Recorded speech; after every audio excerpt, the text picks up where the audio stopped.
Salut! Salut! On va vous présenter les livres qui ont marqué notre vie ou qui ont carrément changé. Et puis du coup et bah let's go. Toujours aussi nul pour les intros. Alors, quand j'étais petite, je lisais des livres, bon je les ai pas sur moi, mais je lisais des livres sur des fées. Ça s'appelait comment déjà? L'arc-en-ciel magique. Bon c'est nul, mais j'adorais ces livres, c'était vraiment ce qui a commencé à me pousser vers la lecture en fait. C'était tous ces petits livres avec des petites histoires qui se rejoignaient au fur et à mesure et c'était trop bien. En plus je me souviens il y avait une fée qui s'appelait comme moi et du coup j'aimais bien, c'était kiffant. Il y avait une fée qui s'appelait Manon aussi, c'était la fée des bonbons. Ça va bien avec mon physique. Non moi je crois que c'était genre Marine la fée bleue ou un délire comme ça. Ouais, je sais pas.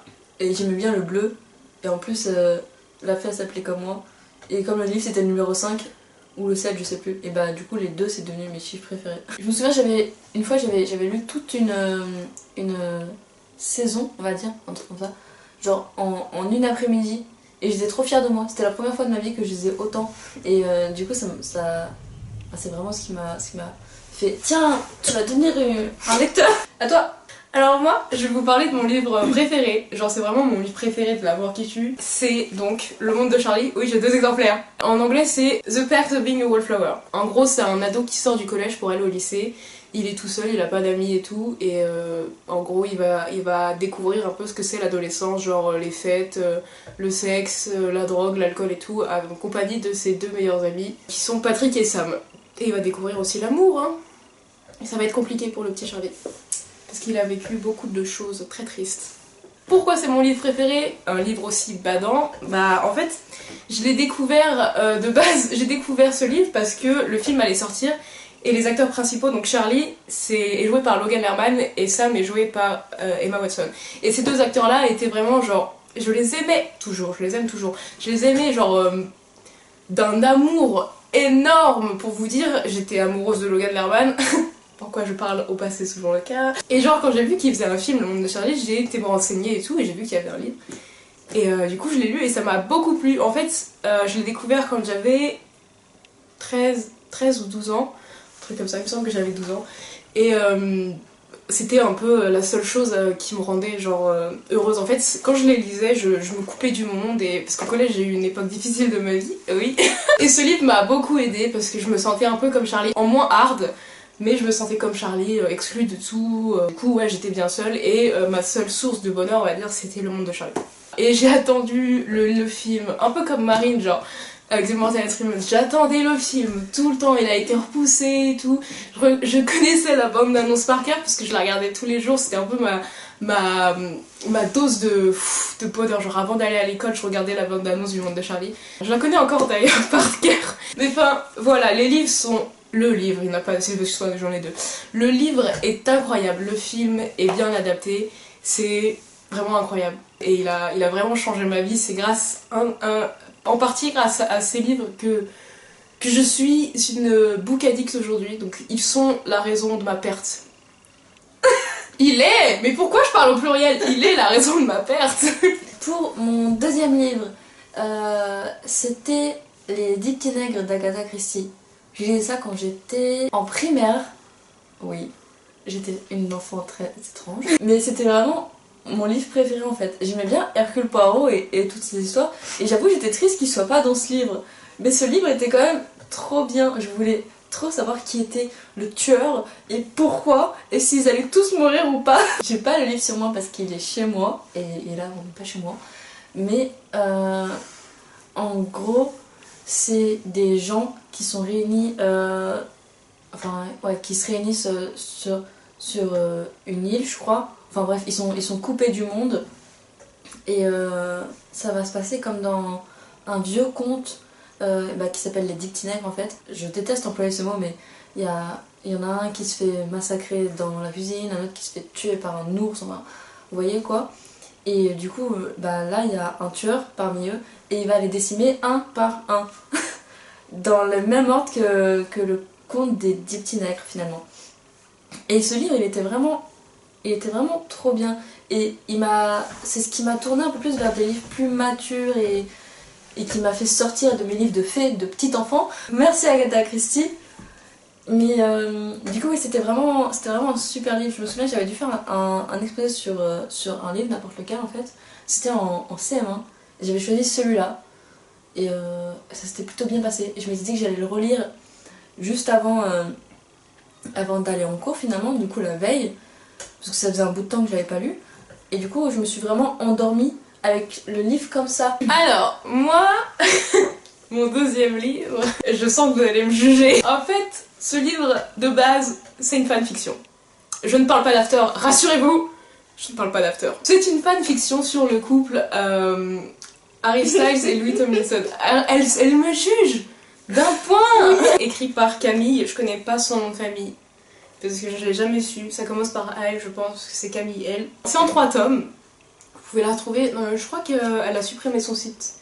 Mais vous pouvez les retrouver, comme elle s'est auto-publiée, vous pouvez la retrouver sur le site lulu.com ou sur Wattpad, parce qu'elle a publié aussi sur Wattpad pour ceux qui n'ont pas l'argent pour les lire. Donc l'auteur a bien évidemment pas pu publier sa fanfiction en utilisant les vrais noms, genre Harry, Louis, Niall, Zane et Liam. Et du coup elle a changé les prénoms, Nathan c'est Louis et Ethan c'est Harry. Pour la petite anecdote, quand on était au lycée, j'avais dit à Marine, pour mon anniversaire, achète-moi des gradations et change tous les noms Nathan et Ethan en Harry et Louis.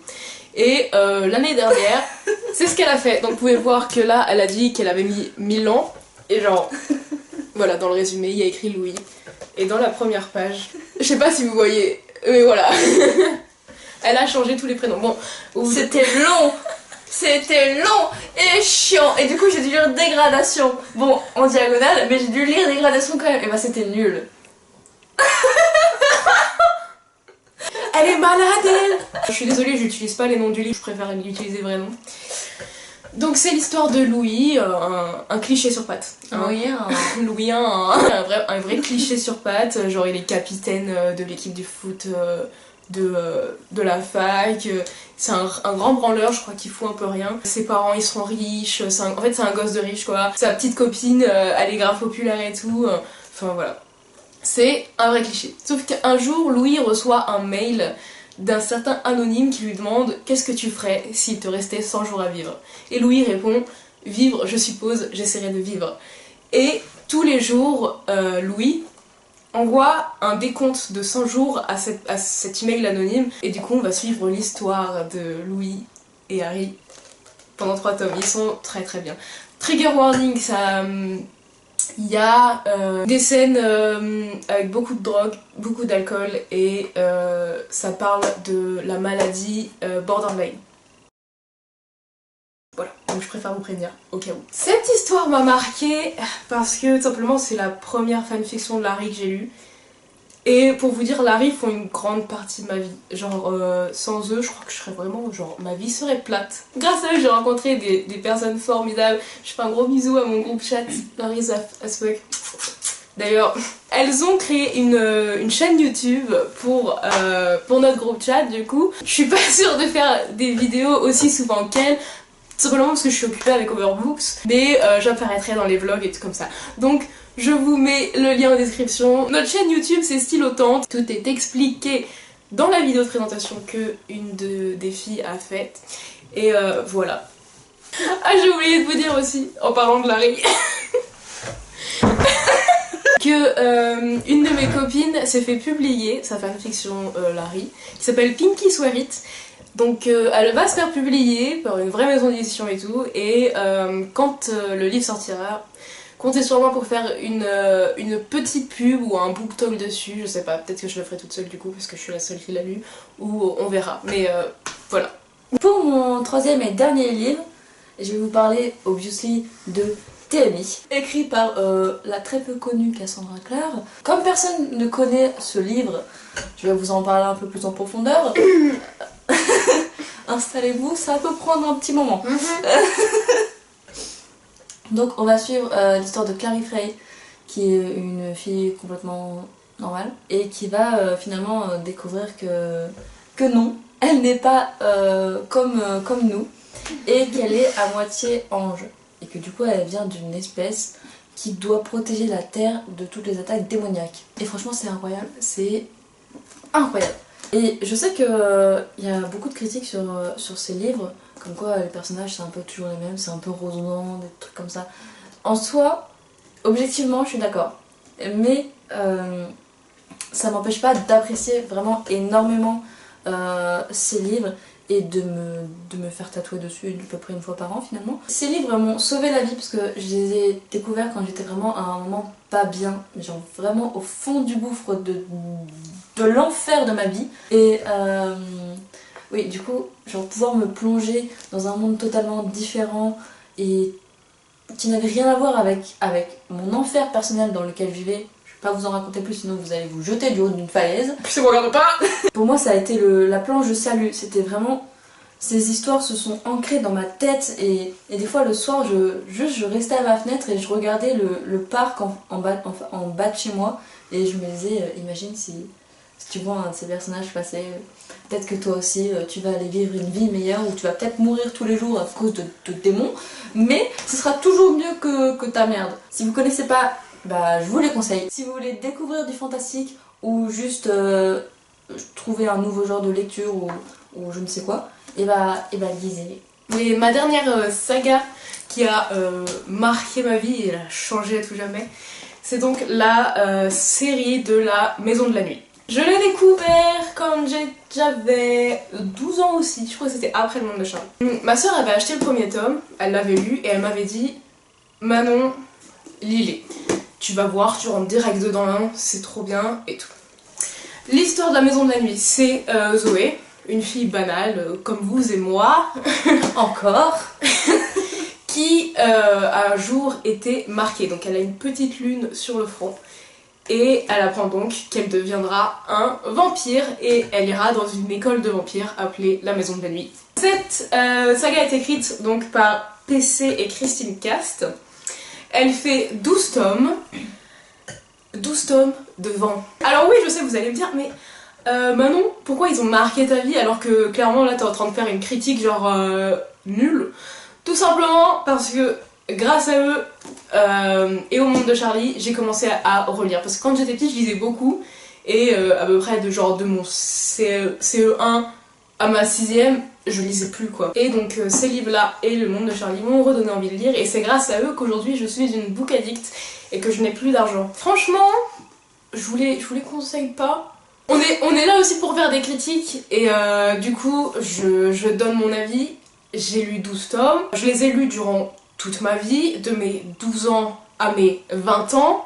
12 tomes, ça fait quand même 8 ans de ma vie, pour qu'à la fin je ferme le livre et que je sois déçue. J'étais en colère. 8 ans de ma vie pour une fin si pétée. Bref, donc bah voilà, c'est la fin de nos petites histoires. On espère que ça vous aura plu. Si vous avez, vous, des livres qui ont marqué votre vie, on dit bien marqué votre vie parce qu'on a beaucoup de livres qui nous ont plu, mais que du coup on n'a pas forcément mis dedans parce qu'ils nous ont pas marqué comme ceux qu'on vous a présentés. Mais si pareil vous avez des livres qui ont marqué votre vie, bah dites-le nous en commentaire, on sera ravis de le savoir. Donc du coup on vous fait plein de bisous. On se retrouve la prochaine fois. Et puis bah bisous.